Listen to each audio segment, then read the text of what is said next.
هەڤڵ خۆبێ ڕوومەت مەکە،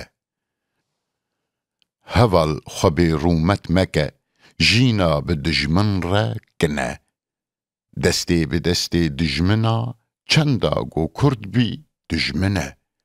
دژمن بڤان خاپان گەلک ملەت دبن لنگا برن. مانە بڤی ڕەنگێ تەرەس دوور و درێژ ئەم کوشتنە. هەردەم لپەی دۆزا خۆبن گوه مەدنە سۆزێ دژمنە. ژینا دبن دەستێ نەیار، چەندا درێژ بی مردنە. هاسن ji bo kê afirî xurtî bi çi serdaye pêş.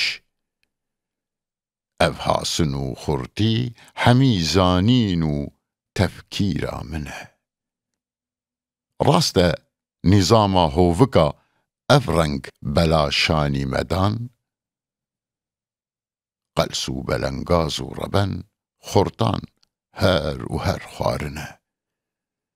Lê em ku azadî divên carek ji rê dernakevin, guh nadine zêrê mezin soza wî tim xapandine. Ev keftelefta wî derew bû wek peza serjêkirî, zerta bikî forta bidî dinya biçûn û hatine.